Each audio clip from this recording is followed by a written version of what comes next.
thank you for coming out. We have a few more seats here in the front for people who walk in. You don't have to stand over on the side.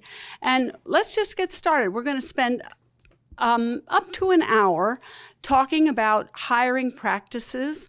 And we have 4 great chamber members here who have experience with it. And near the end of the program, we'll ask you for your questions too. So I'm going to start with Jason Bridges to my right. And how many of you don't know Jason? Okay, there you go. Wait, 2 people don't know Jason. Jason is a select person. Yes. A selectman, a select person. He's on the select board. Has been for 2 years now? 3 years. 3 years. And he also runs 2 businesses on the island, Nantucket by Bike and also the Handlebar Cafe, what is the tagline? It's a community space disguised as a coffee shop. Am I close? You got it. Nailed it. Oh, there we go. And wonderful place to go with great coffee. Anyway, Jason has a 2-year-old, Eloise, who makes him very proud, and we see lots of pictures of her everywhere. Yes. And he's a great community servant, been very involved with the chamber, and I don't really need to do that much introducing because he's quite well known. But I'm going to be asking each panel member, what do you think is the most challenging part of hiring on Nantucket? And we can get into hiring in general, but what do you think is the most difficult challenge for you hiring on Nantucket? And we will be passing this mic back and forth because of the recording. Here you go, Jason. Thank you, Marcia. I thought about this question before I came, and everyone is going to say housing, right? But I think that would be a 2 or 3 hour conversation just on housing. There's lots of other forums for that. So I'd like to go past that. Outside of housing, I think it's a couple things. I think it's the amount of people you have to choose from, and how do you make the best of that labor pool? It's limited, just being on an island 30 miles out to sea, and it's retaining. And some of that has to do with housing.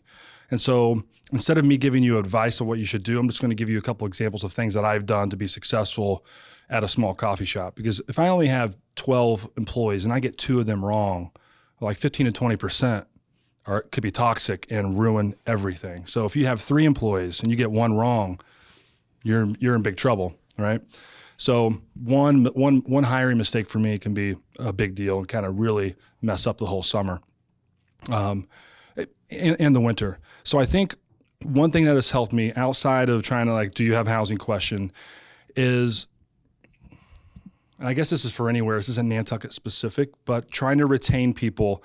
I've learned to really define my core values of my business, whether it's a mission statement of core values, and transform that into my hiring. That's what I'm looking for. So for me, it's people who are, I have a little triangle. It's people, it's speed of service, and it's quality of product. I have a little triangle, and I hire through that. That's how I think about how I hire. It's the questions I ask. So I think, all right, what questions do I need to ask to see if they're a people person? What question do I need to ask? Do they like to move fast? And are they excited about moving people through the line? And so that's how somebody asked me, well, what questions do you ask in hiring? You can Google what questions to ask in hiring, but it's usually corporate and doesn't apply to your job. So for Nantucket, I really try to figure out my goal and my core values in my business. How do I hire through that? What are the questions that I ask? And so that sets the tone. And then if I do hire them, they've already heard our core values. They've already heard what I want from them already before they even walk in the door. So when I say we're doing this because of line speeds, we want to move people through there, they're like, oh yeah, that's right, you've already said that. And so that's why that system has really helped me hire the right people of Nantucket. I don't know if that makes a lot of sense, but that helps me retain people, because in coffee shops, you have people for 4 months to maybe 2 years, maybe 18 months, maybe, right? So how do I extend that another 6 months? So I have the purpose there, and I start with the core values when I hire them so they know why we're doing what we're doing. And that'll help me keep them just a little longer. Great. Well, thank you, Jason. Our next panelist is Jamie Holmes. And How many of you have never been to the Nantucket Hotel? Ah, as I thought. Great. Come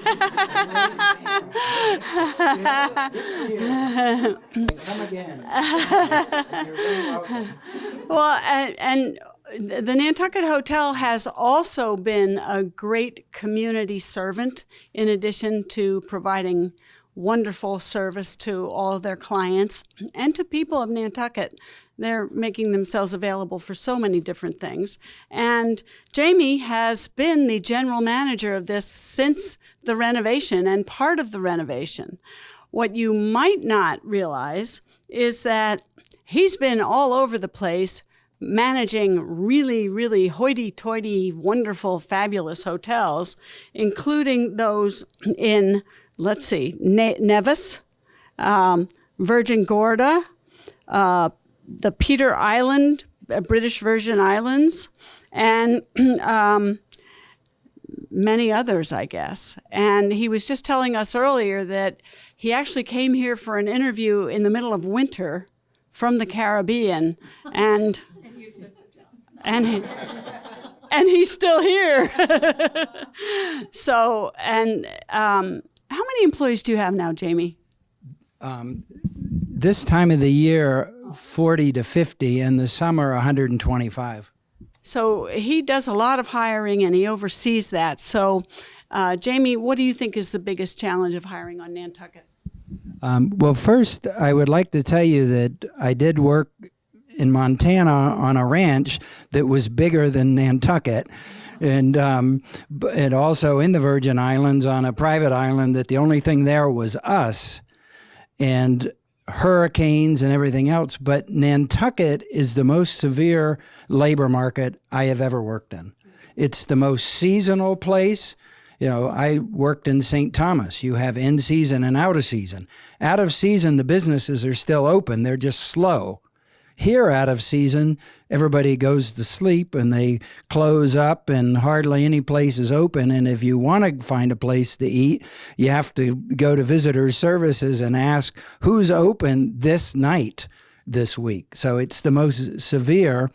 And then, as Jason said, the housing component just makes it ridiculous. I don't know how any of us can afford to live here, much less people that we hire, because it just doesn't make sense. But on the other hand, it's one of the most wonderful places I've ever lived.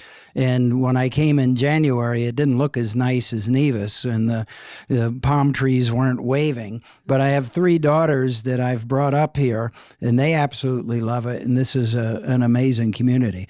So we've learned that to hire staff, you have to work really hard. And you have to really want to have staff. And believe it or not, you need them more than they need you, especially in today's market. They could work anywhere in the world, or they could work anywhere in America. And a lot of them have never even heard of here. I have one of my, former employees who came from Bulgaria, right? Yeah, so people come from all over the world. You need to work harder, and you need to be out front, and you need to be very honest with exactly what they're going to get, and then you need to participate with them on a daily basis. If you don't talk to them daily, they're going to get disenfranchised. If you don't help them through their issues, you don't help them get here. We plan all year for the summer. We make the majority of our money in about 3 months, but we're open for 12 months. And so it's really important that you keep planning forward, but you got to work hard. You got to connect with the people. You got to make them know that you really need them. You have to figure out how to pay them a decent wage, make certain they get paid.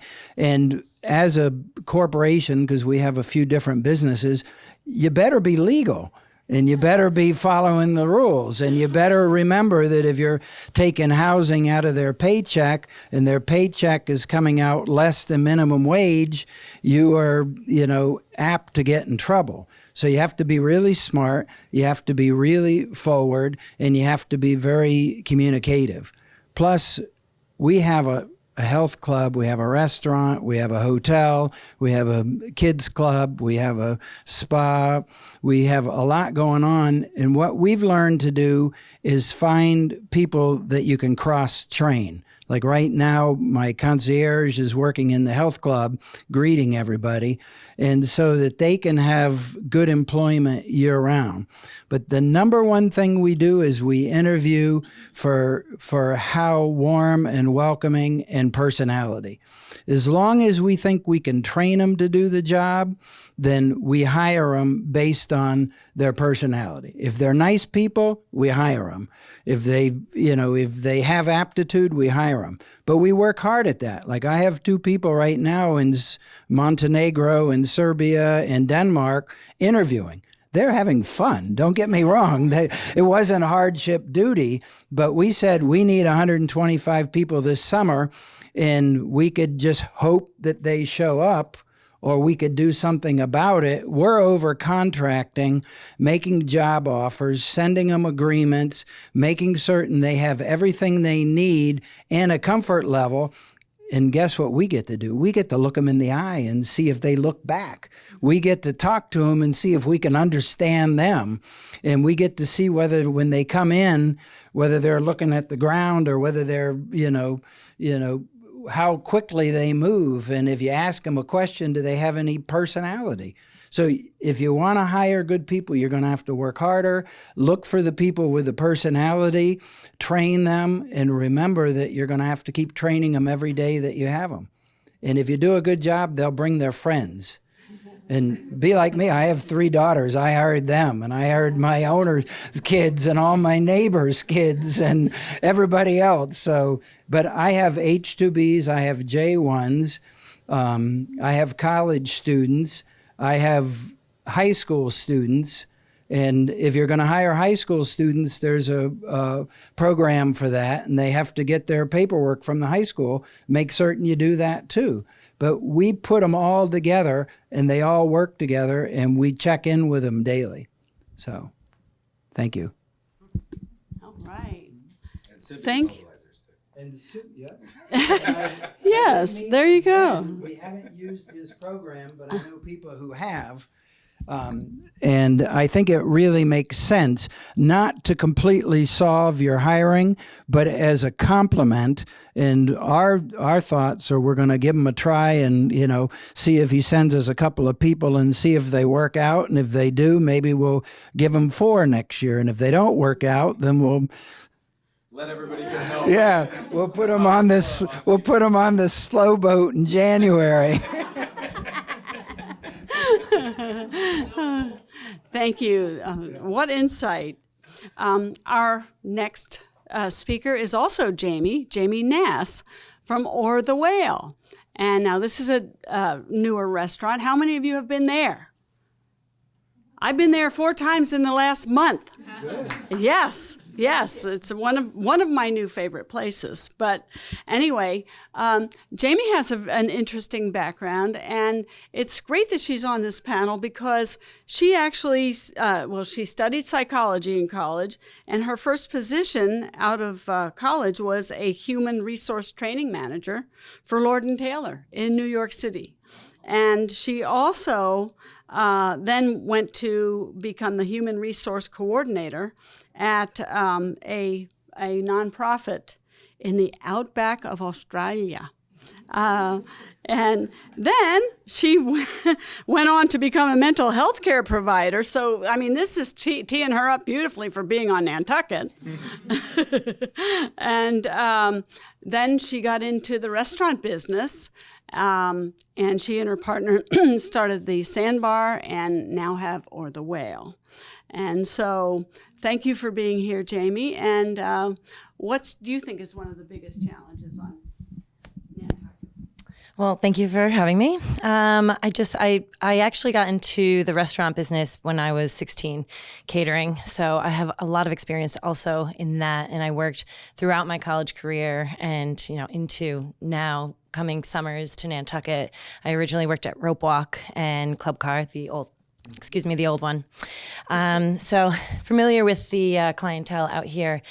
And so I think well, I completely agree with Jason and Jamie in terms of housing on Nantucket. And just to touch on that a little bit further, it is a huge issue, as you all know. And some things for us that we combat it by is leasing the house ourselves, and then of course finding the quality staff, and then we're able to provide them with housing. And then the seasonality of it, I think, is for me the biggest challenge. There's many places that are seasonal, but I think the intense seasonality of Nantucket is the biggest challenge. Our unemployment rates go from 1.5 in the summers in August up to, in January, could get up to 15%. So there are no jobs in the winter. We all have to cut down our costs, our profit and loss, and our payroll expenses, our foods, and all the other expenses, our rent, and everything that goes along with it. We just cannot hire that many staff at that time of the year. So finding good quality staff that are available just for 5 months, just that are happy to come out to Nantucket and live a lifestyle that is seasonal. So they go and move somewhere else to find another 6-month job, which, not a lot of people, not a lot of adults, not a lot of people who want to make a career out of a job in a restaurant are happy to stay, or, with the quality and the experience, are coming and looking for jobs on Nantucket. They want to live in Boston, where they have a comfortable job, security job, unless, of course, they're living in the Caribbean and coming from the Caribbean to Nantucket every year, which is not a bad gig. So I think for me, it's that quality. When we're hiring somebody, we look for somebody who is skilled. So again, touching on both of what Jason and Jamie said, is the culture, their values, and creating an environment where people want to be and where they want to stay. So for us, when we do hire, we're looking for skills, their experience, their education, or their where they've been, what they've done, and then also their personality. Is their personality going to fit in with the culture that we've created, or that we want to create in our space? And I think that's really important, not to rush hiring people just because you think you need to have that staff. It's really important to take the time, be considerate about who you hire. Don't rush it because you think you're not going to be able to make it, because guess what? You always do. So I think take your time to hire somebody who does fit your culture, who does have the skills that you need. And I think that will set yourself up for success if you're able to help them with housing. And then once you're able to find those quality members who, and job boards like Indeed and Mobilize, is it, are hugely supportive and helpful, and I'm really excited to work with you. And we do unfortunately have to, not unfortunately, very fortunately, but I think there's pros and cons of local and also hiring international students, and again from high school as well. But we have to go through a bunch of different pools. It's not just we're putting outside the hub a sign up for sous chef and we have 6 coming for us for interview. We have to go through the job boards, the online platforms, Nantucket.net, Craigslist,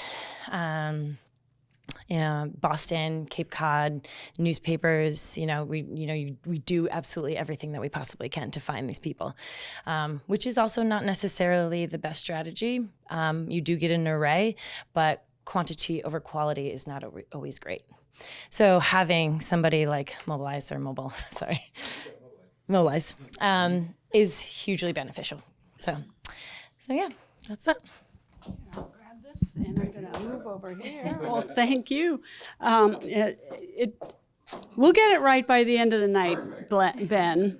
Blen. Oh, sorry.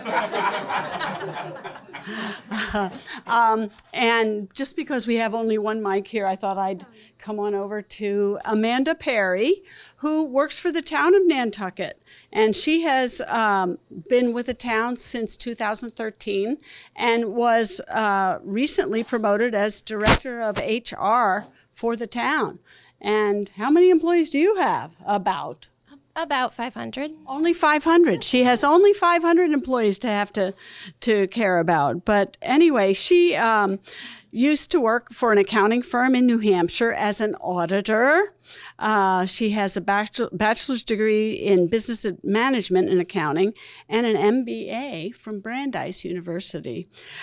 She's worked in various town departments and was also the founding member of the Nantucket Employee Empowerment Team, whose mission is to recognize and utilize employee skills to provide exceptional customer service to our Nantucket community. So, Amanda, we'd love to hear from you about all this. Thank you. First, I just wanted to say it's nice to see a former employee and a future employee of the town in the audience, so thank you for coming. I think one of the challenges that we face in the town is explaining to people what it's like to work for the town. We do so much for so many people in the community, and so we have various different departments, and when we're onboarding staff, it's hard to articulate everything that we do because we do so much for our community and in so many different ways. One of the challenges that we have is making our application process seamless. Being able to go to the website, fill out the application, and easily click send and know that your application went to us. You get a confirmation email that we received your application and that we continue to follow up. I think that's something that's really important that you do in an HR office, is that you continually communicate with the applicant and make sure that it's really easy to apply from a mobile device, from a computer, from all different ways that somebody could find your job. Another challenge is, where do we post our jobs? We usually post them in the local paper, but there's also LinkedIn, social media outlets, other non-conventional ways to find candidates. A challenge that we have for the town is that we get a lot of referrals. A lot of people find our jobs because they know somebody that works for the town because they're one of the larger employers on the island. So something that we always have to be cognizant of is diversity in our workforce. If we have a lot of referrals, people tend to refer people that they know that are like them, that are similar to their inner circles. So we want to make sure that we do outreach to a diverse group of applicants for the town. And housing. I had housing on my list. I thought all of us might mention it a little bit, but it's definitely in the forefront of what we're discussing in town administration. How do we house our staff? What does that future look like? And we have from seasonal up till full-time year-round staff. So of the 500, we do have a diverse positions that we're looking for. And we have a lot of longevity as well in our workforce too. So we are looking for 30-day seasonal employees, and also we have employees that we've awarded service pins for 40 years of service. So that's something that's a huge accomplishment, to be working for the town for 40 years. So, and we're very proud of that. To speak a little bit about the Nantucket Employee Empowerment Team, myself and other colleagues of the town, we formed this group to recognize town employees for their service, to empower them to come to work and to do their jobs every day. And every year we offer years of service pins for their service, from 5 to 40 years of service. And it really empowers them to feel recognized for the work that they do for the town. It's not always easy to be the tax collector every day and to have angry people in your office every day. So we want to recognize them for everything that they do. And thank you everyone for coming tonight. Well, thank you. I think one of the things that comes up a lot is how to interview. I think you touched on how to select, but how about we pass this down the line with tips about what works well in the interviewing process for you. They've completed the application, now they're coming in. Jamie, you just talked a little bit about do they have eye contact and that kind of thing, but What are some tidbits that you might share about the interviewing process? Okay, I guess I'll start.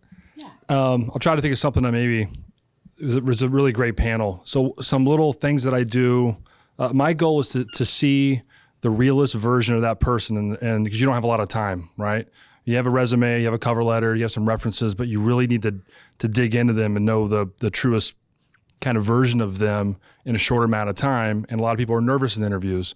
So I go to organizational psychology and think about, all right, don't be in a small space. Don't have a desk in front of you. Be in an open space. And if you can go outside, go outside. People are more open-minded and more willing to give you the true version of themselves if it's open versus being a low ceiling in a place. So environment's is a big deal. I'm always just trying to get them comfortable. I don't want the facade, the version of what they think they want to hear. So I try to get stories. Tell me a story about your family. Do you have any dogs? Do you have any pets? I just try to get them to get comfortable, and then I'll ask them to give me versions of what does customer service mean to you? Give me a time where you had the best customer service ever. And I just get them talking. Give me a time when you had like maybe the worst customer service ever. You don't have to talk bad about people, but so I try to set the environment to where it's real, and it's hard to do if you're doing this online and overseas, and that's different. So, but if they're in front of you, you have all the advantages to see the realist part of them. So I don't say they're tricks. I think you're trying to set the environment to get the best out of them, and you only got them for 20 minutes, a half hour, 45 minutes. I'm also not afraid to interview them again in a different setting, and then I'll call them on the phone because they'll be different on the phone. I might send them an email. I might do it on FaceTime just to try to see different versions of them. So Well, that speaks to the whole concept of slow to hire and fast to fire. I know of many business people who will do exactly what you did, Jason. They'll have 3 or 4 interviews, depending on what the job is, just so that they can get a real feel for the person who could be with the company for years and years and years. But thank you for that. Jamie, how about you? For us, if it's a key position that we expect to be there for a long time, we might do multiple interviews, but we don't really have that luxury of spending lots of time with them. So we like to get to find out who they are right away. And we talk to them and say, I know you're applying to be a cook, but tell me something about you that I wouldn't know.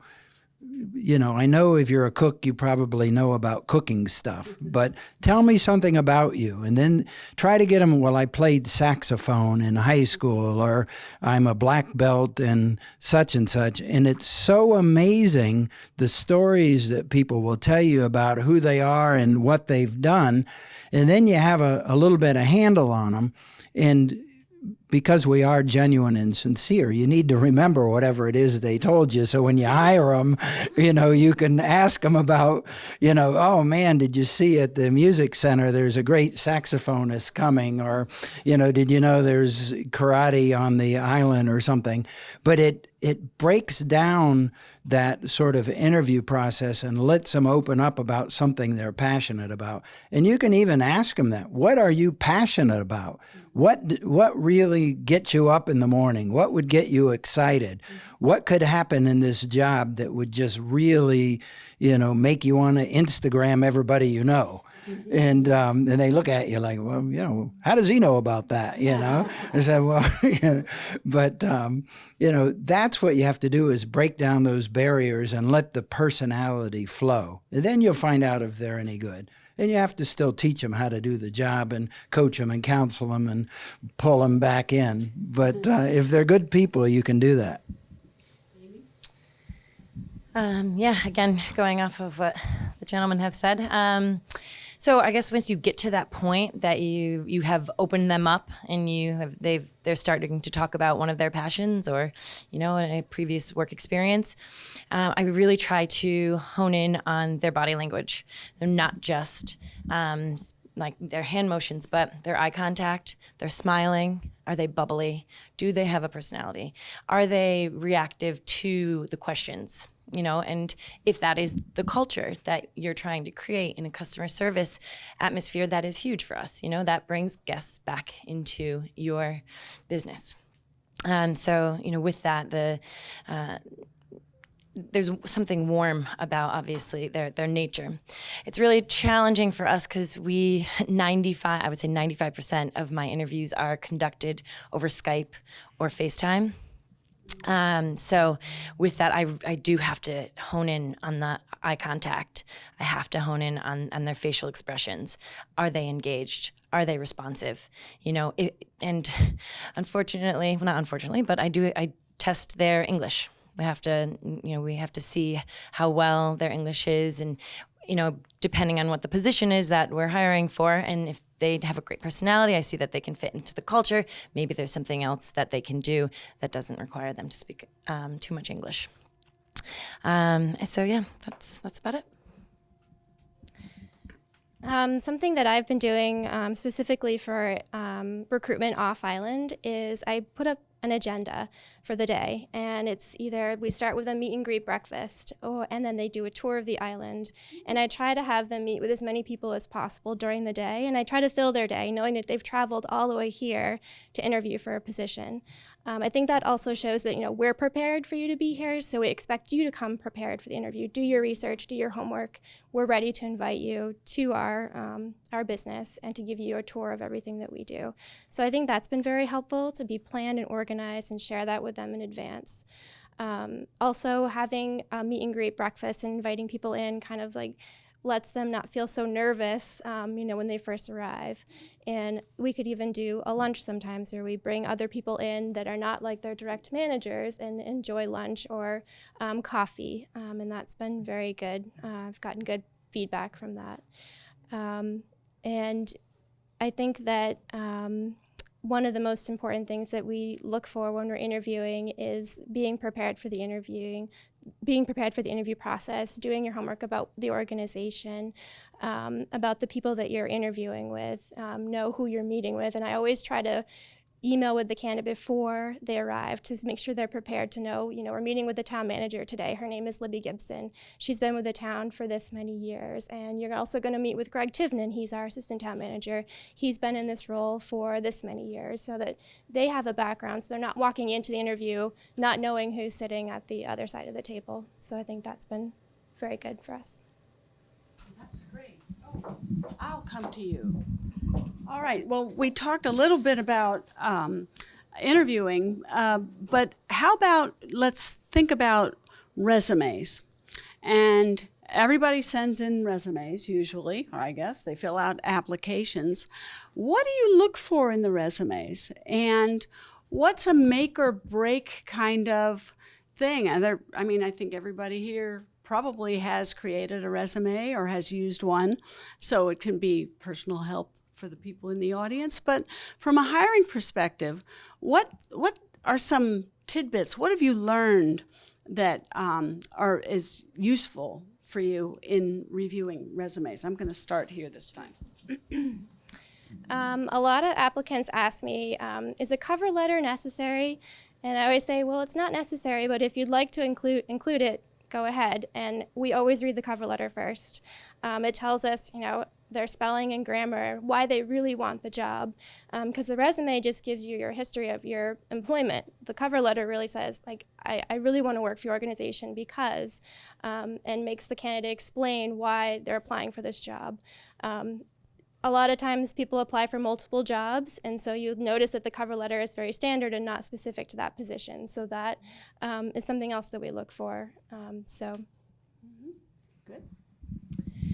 I noticed that if somebody has taken the time and consideration to actually do their resume properly, I just received a resume recently that underneath an experience, a job, and then it said, this is the part where you fill in what your experiences are. It's like, oh, I should probably call her and tell her why she won't be getting this interview. So yeah, taking the time and consideration. Oftentimes the experience, you want it to coincide with what the job is that you're hiring for. If we're looking for a sous chef and they don't have any kitchen experience, they're of course not going to be qualified for the role.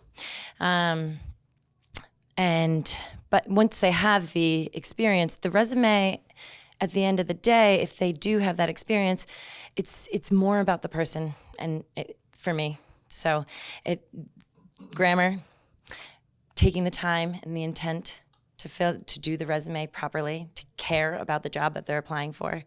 And then from there, it's who they are.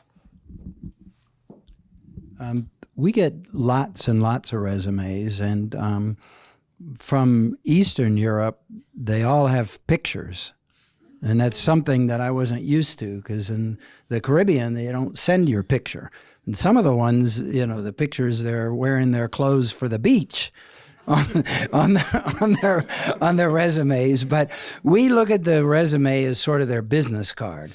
It gives you grossly look through it and see, well, could that person do the type job that they're applying for? Where do they live? And, does it look like they might be able to fill that role? If it's a more senior position, then we look at, longevity, and we look at the type places they've been and see if there's any correlation between their job progression. And that makes a big deal for us. And some things we look for, if they come from a really big organization, sometimes we don't think they're going to fit that well in a small business. Like we have 125 employees for Nantucket. That's a big deal. When I ran the Ritz-Carlton in St. Thomas, I had 650 employees and 50 managers, which is more than a lot of businesses here have of employees.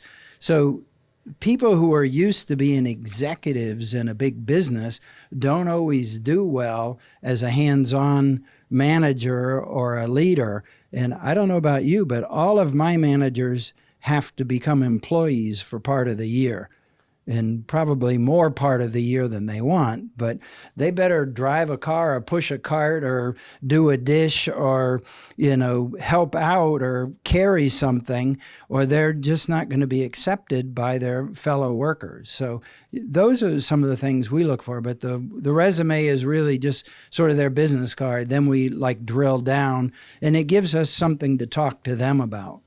And they think that you've read every word that's on there. And I don't know about you, but I read every word and I didn't memorize them all. It just gives me a chance to say, okay, I see that you've done this kind of work before. Thank you, Jamie. So my two businesses, the bike tours and the handlebar, is zero specialized knowledge. It's the opposite of a lot of positions that Amanda has, a finance director, extreme specialized knowledge, right? I don't need that. I can teach you how to make coffee. I can teach you how to give tours. I can teach you how to storytell the history of Nantucket. So for me, a resume and a cover letter, I'm looking for intent. Are they really interested? Did they put time into it? It's not what's on there, but if they had a big mistake like that, for example, a cover letter that didn't say Nantucket Bike Tours on it and had another company on it because they were just cut and pasted, right? And I really wanted this guy for the bike tours, and I called him up and said, I can't hire you. This is a learning lesson that I'm giving you to really think through it. Jason's good at learning lessons.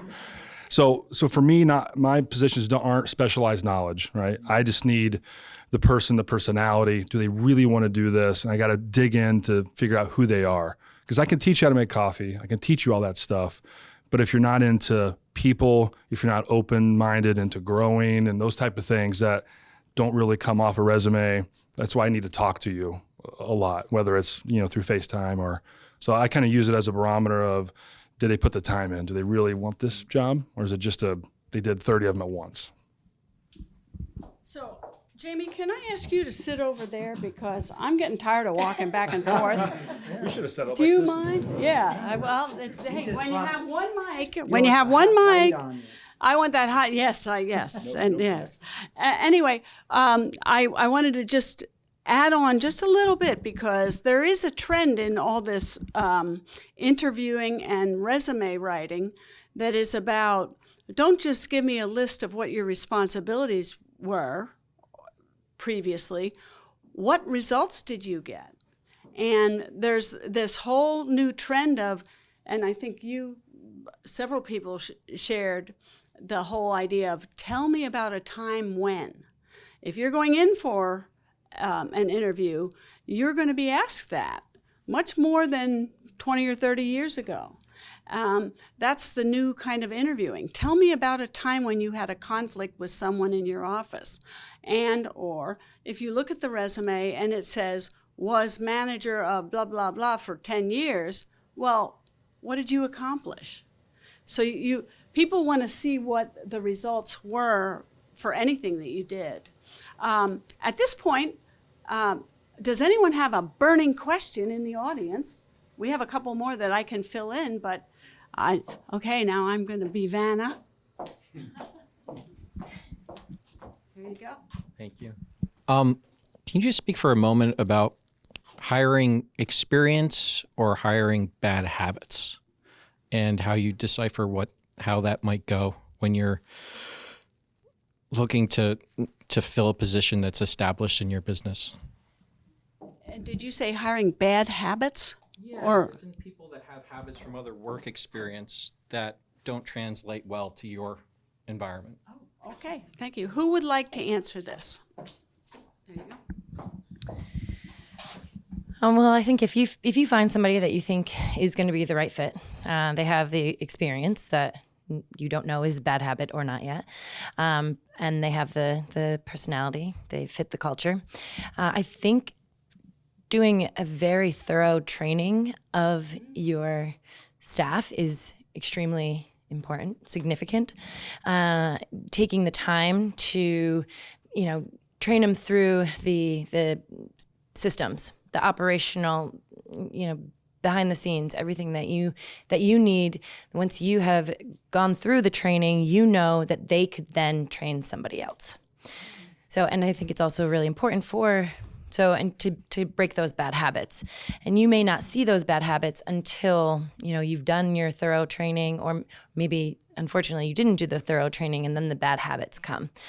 And then if you do notice bad habits that don't fit in with your business, I think it's really important to go back and do, what's the word I'm looking for? Professional development. So, personal review. Professional review. Coaching. Beat them. In the winter.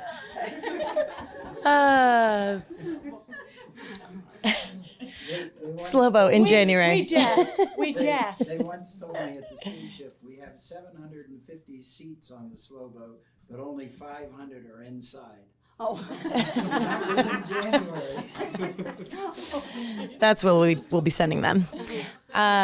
Performance reviews. That's the one I'm looking for. So I think it's really important to go back and give them performance reviews and talk to them about what they're doing well, what you think that they can work on, and giving them the autonomy to make the decision of what they think they should be working on.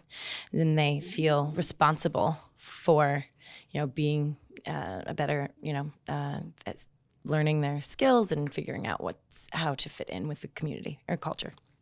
Would anyone else like to take that question? Add to that? Okay.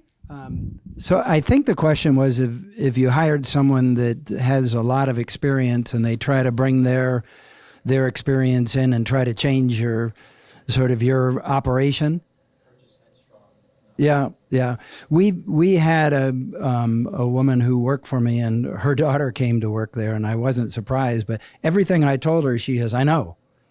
And I had to go to another person and say, "Could you tell her that I don't like that? Because I already told her 3 times I didn't like that." And when you say, "I don't know," I mean, I know, then you can't say anything more. That kind of just shuts it down. And she was a very junior person, but she was very comfortable in saying, "I know." Like I'd say, there's 20 people about to get off the High Line, and we need to get 3 cars together to go get them. I know. And I said, well, just do it. So I had to go to another person and say, "Could you take her over and tell her that I don't like that? because she didn't hear me. So sometimes having a couple of people, and then the other thing I find is bring them in the office, but always bring a witness or two. Not a witness, but somebody who may perceive what they're saying differently than you, and then after the conversation, you can talk to that person whose values you trust and say, was I fair? Do I get it? Do they get it? Was I completely honest? And, that gives you a chance. And then you have one more person helping you with that issue. But it could be that they just really think what they have is special. But there's a lot of people who have to quit their job and start their own business. And we say to them, well, when we find a job for you, we'll let you know. But a lot of people who are so headstrong have to own their own business. And that speaks to the whole idea of the right fit and that kind of thing. Now, you mentioned training, and as a key component, and you have the benefit of having worked in human resources, and now you're in the restaurant business, and you obviously do a lot of training. Would anybody on the panel like to comment about the benefit of training, and when in the hiring process, or when right after the hiring process works better than others? Who wants the mic? There you go, Amanda. I feel like we can always improve on our training. There's always opportunities to provide more training to staff. But I think it's important that the moment they sit down at their desk, that they know how to turn on their computer, they know how to access their email, they know how to call help desk. So the first training they would receive is from our department in HR, making sure that they're welcome and that they can sit down and feel like they're productive on their first day. Because I think a lot of times when you start a new job, you don't know who to go to, what resources are available to you. So making sure that the basic training, that they know how to use Microsoft Outlook, they know their password and how to reset their password, how to set up their phone. So those little things we might overlook is not really as training. It really is making sure that they feel welcome on that first day. Great. Anybody else on the subject of training? Well, yes. I just have a question. Okay. If that's all right. There Sorry, you go. didn't mean to jump the queue. Tremendous wealth of experience among this panel. Very impressed. Generally, thousands of hires made between all of you, and a lot of experience off island. And so I guess my question for you is, even if you've done everything right, compared to some of the other places that you've worked and some of the other hires that you've made, when things go wrong, which they do, and dealing with people, sometimes either it's a wrong hire or a grandparent passes away or somebody breaks a leg, and forget those last two examples. If you're starting to recognize that it is a toxic employee or the wrong hire, do you find that you are giving more chances than you traditionally would if this was an off-island hire? And in that situation, how quick are you to terminate, and what do you do in the middle of the season? You've got a very unique hiring season in Nantucket where everybody gets tested on Memorial Day, and then you have a little bit of a breather, and then it's crazy again.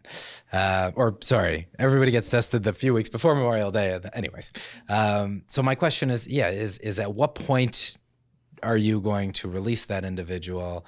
And do you find it's more challenging at that stage than in other locations? And what do you do in an emergency situation? Who wants that? Nobody. Sorry. Oh, sorry. I got real. There you go. I was trying to be funny. I think you're right. We are in a bit of a stranglehold in the summer. But I think it's really important to know that we don't have to put ourselves in a really unfortunate situation and keep ourselves there. I think because it is a small community, everybody helps everybody. So you have to be patient, and you have to be aware and know and comfortable in saying it is going to be okay. So once somebody is toxic and they are creating, it's like a cancer, it just keeps going and going and going. You have to cut it off, And I think everybody then thus works harder. They know you're in a terrible place. someone will help you. You go the extra mile. You create this team environment where everyone will pick up the slack, and you just have to be comfortable and with knowing that you will be okay. It sounds like you want to hire one toxic person just to get rid of them early. Bring the rest of the team together. Oh, No, okay, sorry. been there, done that. Good. So for me, when problems arise, and I have two small businesses, so you see everything, right? You can't hide them in another wing or anything. I first ask myself, because the buck stops with me. I hired them. I'm training them. I'm at the top. So I always ask myself, does this particular employee have the tools and all the information they need to do the job I'm asking them to do? Because a lot of times we think like, why are they doing this? But we've never really explained it. We haven't told them what's in our head. We want everybody to just know what we think. So I go there, and then I do what's called block walks. I have 3 different versions of block walks where I connect with my employees. So one is to the bank, and one is going down Washington Street, and it gets us outside. And I do these when things are good, so everybody knows that a block walk isn't a bad thing. So when I ask for a block walk and there is something going on, and I've already checked myself, like, all right, do I need more training? What else is going on? I guess my mindset is, what's going on? Is everything okay? Like, and if it's like the third time or second time, like, you don't really seem happy here. Is there any way I can help you get there? And ask them questions to get them to talk. And so I usually give 2 or 3 chances because it is a small community and there's not a big labor pool. So I usually give them the benefit of the doubt, but I first ask myself or the business, are we doing a good enough job? Because it happens so many times. You hear me say that for the town. Like, does the town staff have the tools that we're, to do the job we're asking them to do? A lot of times not. Well, and there's this other thing where the employers think the employee is a problem, but the employee doesn't know they're in trouble. And it's whether either side is true or not, there's a disconnect. And I think it is an obligation of the employer, as you just alluded to, is to be upfront with the employee about what they need to do better. And so having that this has been a real, all 4 panelists have talked about open conversations and being interested in people's lives and partnering with them. And that makes for a synergistic kind of workforce. Did anyone else want to add to that on the panel? Who has another question? I'm coming back. Oh, no, it's not. I'm Terry Noyes. I own No. Bar Yoshi and Sushi. Say Sushi that by- again for the mic. I'm Terry Noyes. I own Sushi by Yoshi and Bar Yoshi. And I have been on the island pretty much since early 90s. I'm just going to propose it to this panel. When are we going to do things today that are going to change the way the outcome is 10 years from now? And what I mean by that is Nantucket, as we all know, we've seen a different clientele here over the years. Nantucket is known as a world-class shopping place, a world-class hotels, world-class dining, world-class beaches, world-class. A lot of the middle class is gone, and I see a lot more of the upper end of the class here.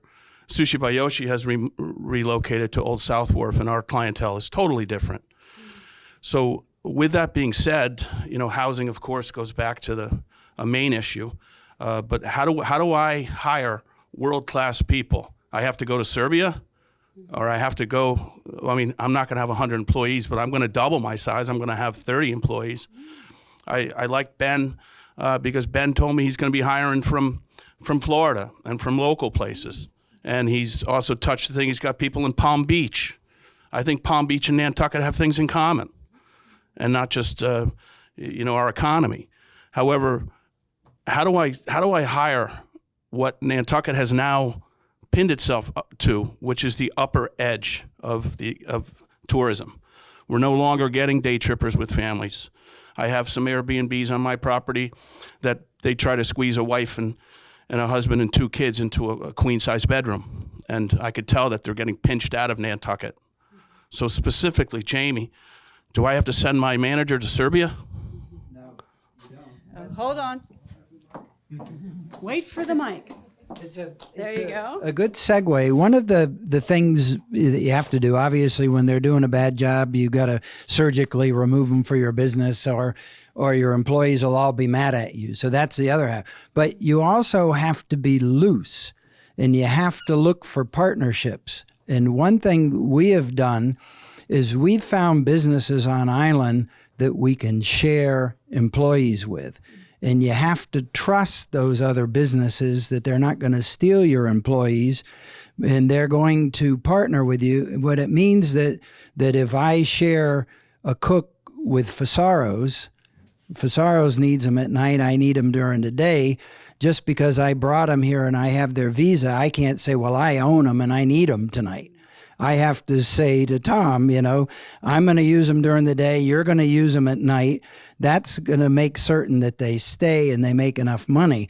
We probably have employee in every business on this island, and we share them, and we try to give them as steady a schedule as possible so they can have a second job. And that helps us. Like with you, we work with probably half of the restaurants on the island have our staff working there, and our housekeepers working at other places. And if you don't know it, your staff are all catering when they're not working for you. Everybody on this island caters when they're not, or they're working for a different business, or maybe Ubering as well. But they do so well on Ubering, they stop working for you. But I think what we can do is we can share people and show respect for each other. So if I know what your need is and my need, we're working with Harvey Young. He's a family, been here, for 3 generations with a bike shop. He had some housing. We had some staff. We said, why don't we put 3 of our staff and 3 of your beds? You use them during the day and we'll use them at night. And if you don't know it, most of the people who come for 4 months are happy to work 80 hours a week. They came here to make money. And they'll still go to the beach, and they'll still make friends, and they'll still have a good time. But come up with combinations where find businesses that you relate to and let the people do that. I have people who work at Beachside and work with me, Brass Lantern and work with me. I have people who work at the Brotherhood. I have people who work at Pippa.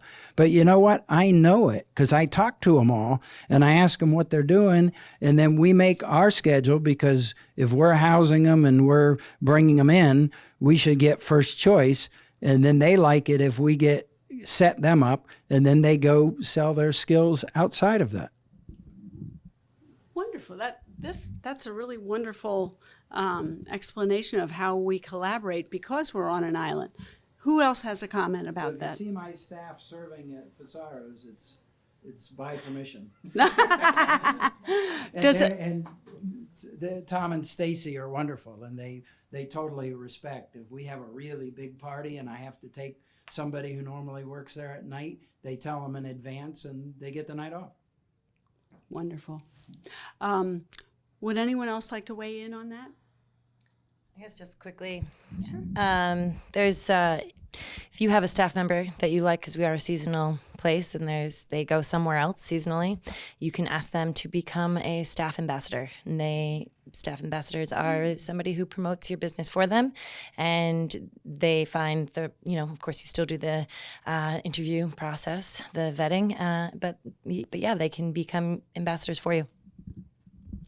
And I hope I don't come across as a Pollyanna, but we have this, you described the quality of the people who are attracted to Nantucket, and I think we can expect when we hire that we will draw people of that caliber who want to deal with those people. I know you can shoot holes in that all you want, but when your standards are high, you can meet them, you can look for them. So that would be one comment I would have. We have time for one more question. Doesn't anyone? Sure. Coming on back.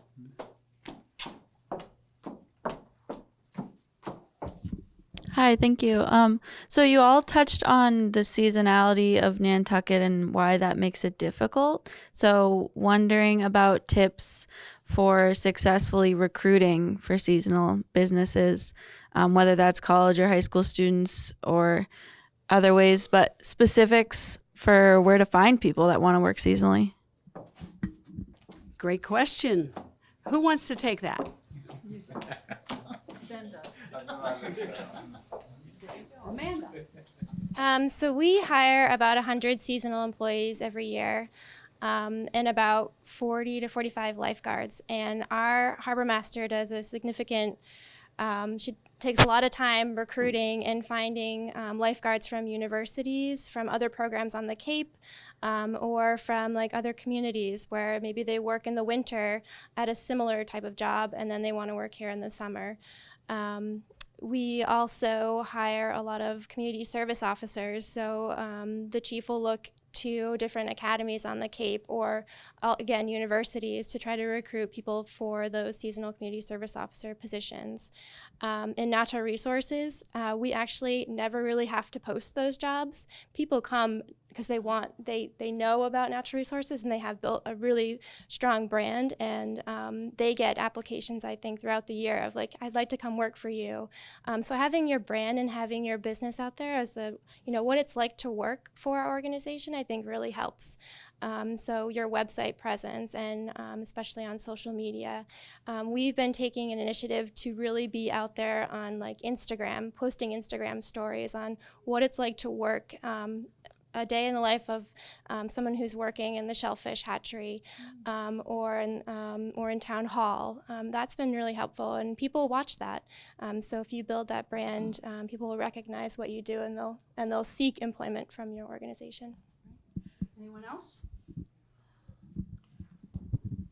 This is kind of in that area, but for seasonal workers, and I do the same model for year-round, I try to reverse engineer their success. So if they're hired in May, if it's a college student or a high school student, we'll kind of do a visualization. I know it sounds like a little weird, but what does success look like September 1st or September 15th? You pick a date. What would you say, man, that was an amazing summer. What has to happen? And I get them to say that. And then when we reverse engineer backwards, how to make that happen. Is it hours? Do you like to work in the morning? Do you like this? And I do this for myself with my businesses personally, is reverse engineer your goals. So for all of us, for hiring and helping out staff, what would be a great season?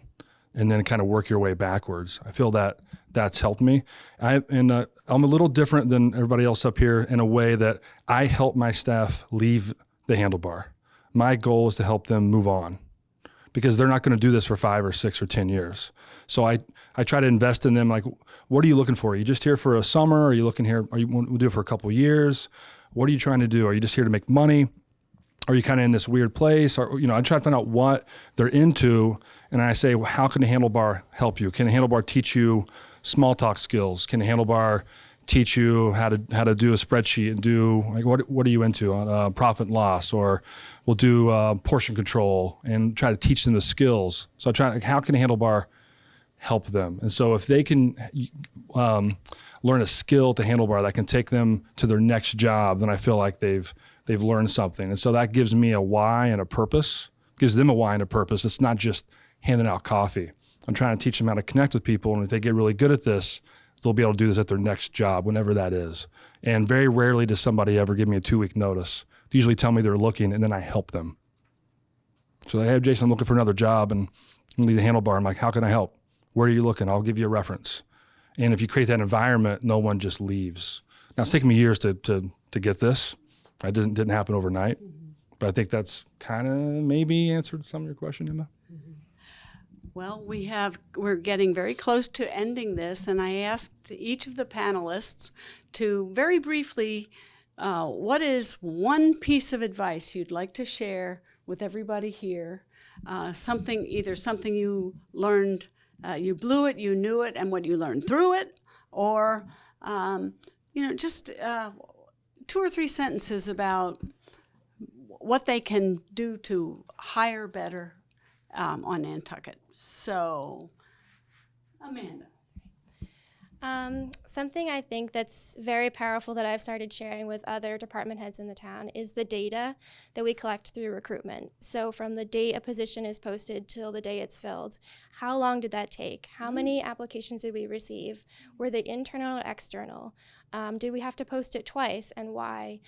Is it a new position, or is it someone leaving? Why did they leave? How long were they with us before they left? What was their starting salary? What was their ending salary? And once a month, I share that information with our cabinet team, and it's really good because they like to see that information about various departments that they don't get to see. So I think if there's anything you could do is track the data. There's a lot of information that you're gathering when you're recruiting and hiring, and even when people are leaving. So, track not only the onboarding information, but also why people are leaving your organization, and that can help you, again, recruit for that position. Jamie? I think hiring on Nantucket can be extremely daunting and stressful. And worrisome, and it can drive you to physical pain. I think it's really important to know that it's going to be okay. You have started a business, or you are coming back as a seasonal business organization, and you will make it work. This is why you've done it. You have to have patience with yourself, and you have to have patience with the people that you're working with.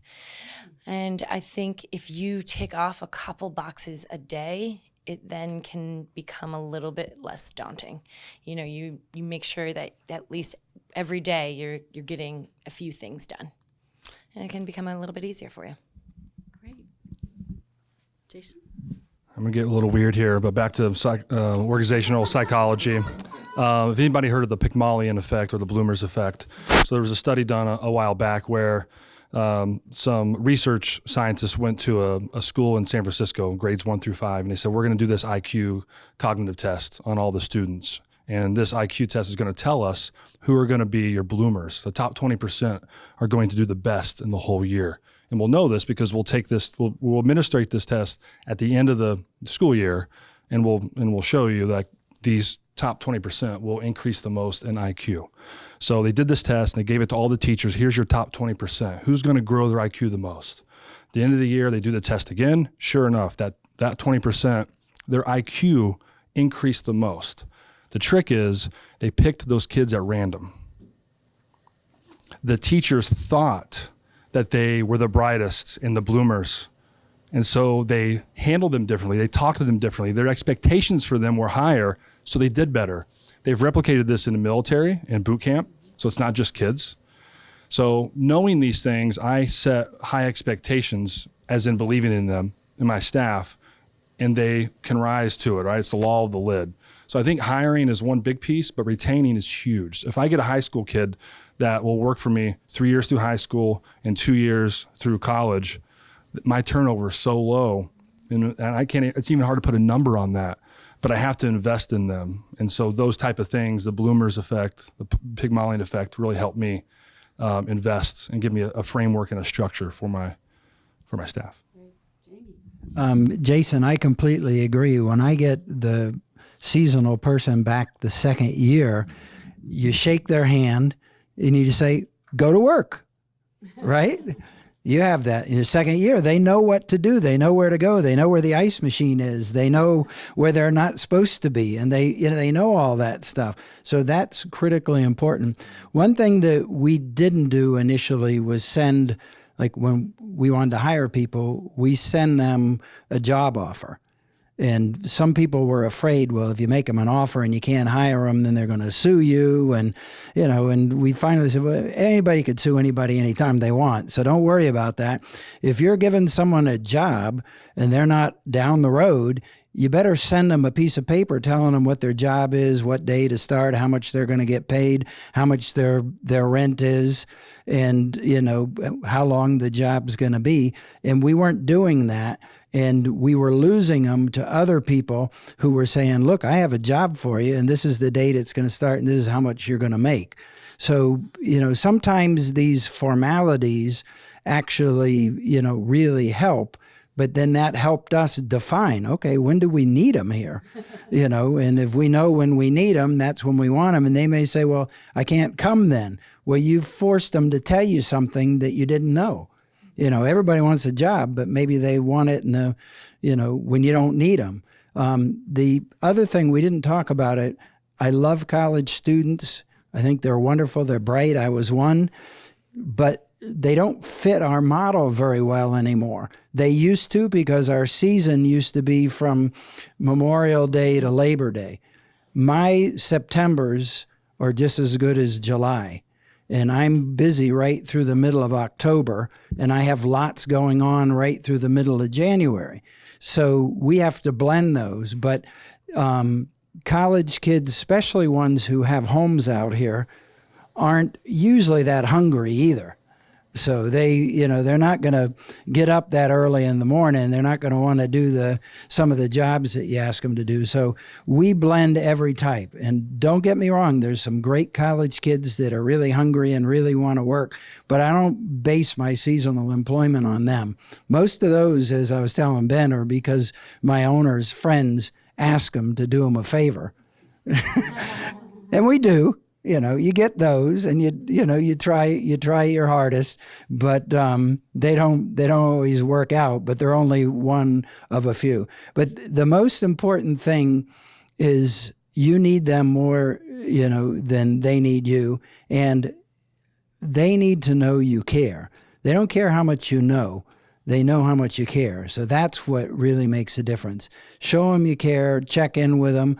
Not everybody's that warm and fuzzy. You don't have to be, unless you're the only guy running the business. You have to be warm and fuzzy because you don't have 2 or 3 layers. But you could have someone who's a real great, financial analyst running the business, but you better get a couple of people around them that's thinking about more than just dotting the I's and crossing the T's, and show that, nobody cares how much you know until they know. Nobody cares how much you know until they know how much you care. Wow, that is great. Well, I want to thank this panel, and I want you to know that they gave of their time to prepare for this, so anything you can do to patronize their business. I'm not sure how I do that with the town, but pay your taxes on time. But they didn't they do a great job? Yeah. And I'd like to turn this over to Christy Ferrantella, who is, as of Friday, going to be the acting manager or acting president of the chamber. Yes. So we would be saying goodbye to David, but he unfortunately had a migraine and had to scoot out. But this was his last chamber event. I just wanted to thank everybody for coming. The educational panels is something new that we're trying. So if you have any feedback, please feel free to reach out to the chamber. If you have any ideas for future panels, please let us know as well. We're here to help you and support you and provide amazing opportunities like this. I just want to thank Ben from Mobilize Jobs for sponsoring this and joining the chamber. We're really excited to work with you. And a huge round of applause from the panel. Thank you guys so much for giving up your time. Jamie was very nice. I should say Jamie Holmes. There's 2 Jamies here. In donating a bottle of wine. So everybody that put in their business card. So I'm going to have Jamie pick out the winner for tonight. Let Ben do it. Well, not because I don't have my own card. Then I'm in real trouble. Okay, here we go. Okay. Jamie Nass. Perfect.